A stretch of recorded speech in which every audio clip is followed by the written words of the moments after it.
Live Radio.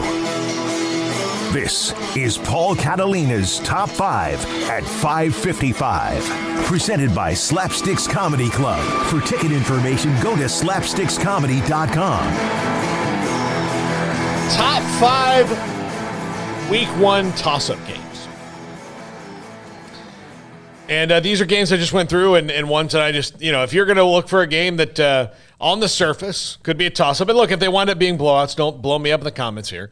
I'm just saying that right now, looks no, like this is on record for the rest of your life. Yeah. All right, number 5, Indiana and Iowa.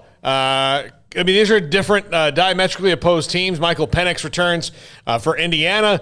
Big-time offense versus, Kirk Ferentz's I will not let you enjoy football on television team.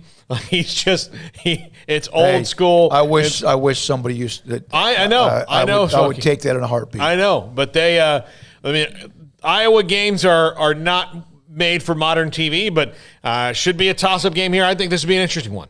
Okay. Indiana's done a great job, hasn't it, Coach Allen? Yeah, they had similar seasons last year. Indiana, obviously, kind of an up-and-comer.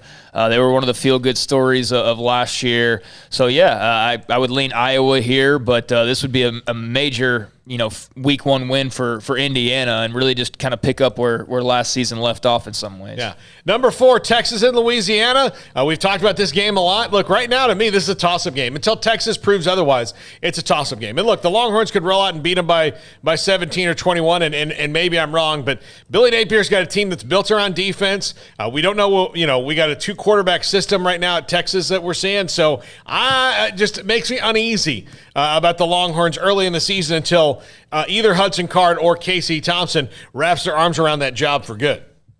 I look forward to this one. Yeah, I think I look at this more of an upset watch game than a toss-up game. But if you look at the rankings and you look at, what Louisiana, I always want to say Lafayette, but Louisiana has done the last couple of years. It kind of is a toss-up game. Like, I still lean Texas heavily in this one. If they were to go out and just kick the Raging Cajuns' butts, that would be a statement win. It would be a feel-good start, no question. Oh, it would be like oh, wow, okay, they're not playing around. But just on paper and everything, I do expect this to be a back-and-forth type of a game. So, I could see it. Yeah. Unleash the speed. There's going to be both of them. Yeah. Number 3, Texas Tech versus Houston. Okay, this is the same game.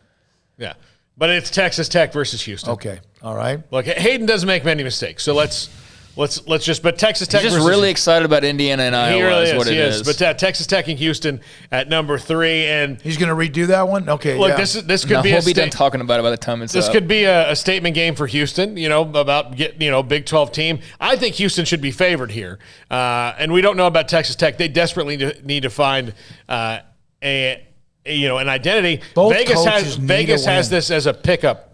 Pick 'em now. So I would take Tech. I'm really interested to see new quarterback from Oregon. How do you say Shuck? Yeah. How do you get that out of that name? I don't know. But it's how it's pronounced. So I think I put in my little preview and stuff that I think he'll be kind of the X factor in this game.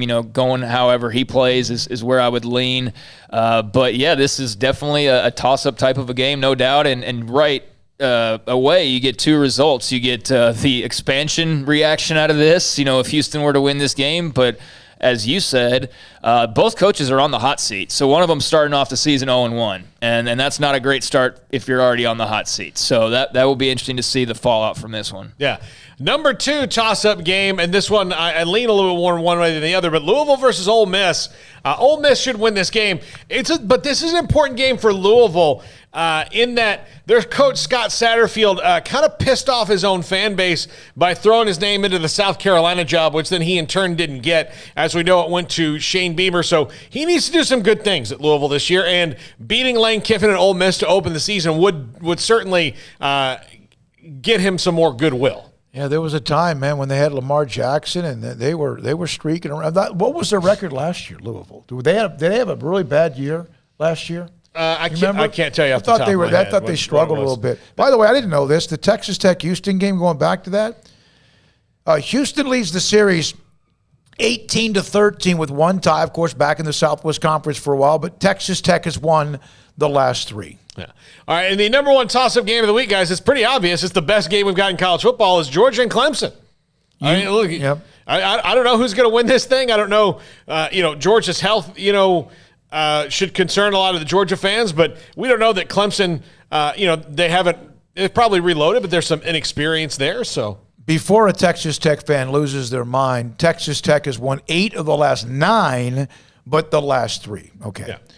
Yeah, I look forward to the big boy games. And that's what I hope. If in fact we end up with this big boy conference, whatever it becomes, if it could be like this every weekend, as a college football fan, I would love to watch it. But I just don't know if you have enough to do that. As someone who would like to see a little bit of chaos this year, I'd want Georgia to win this game for chaos' sake, because Clemson taking that early loss would just be an interesting storyline coming out of it, because I know that they're not going to have too many games where they're not going to be favored, whereas Georgia I know is going to have quite a few contests where they might not be favored. So, yeah, that one's going to be great. I mean, either Clemson starts the next run to the national championship or to the playoff, or Georgia makes a huge statement and puts themselves squarely in the conversation. They already are, but, I mean, that win over Clemson would really put them in that talk. So, yeah, that's going to be a really good – and then, and whoever loses, depending on how they lose, doesn't rule them out either. So we might very well see this game again at the end of the year.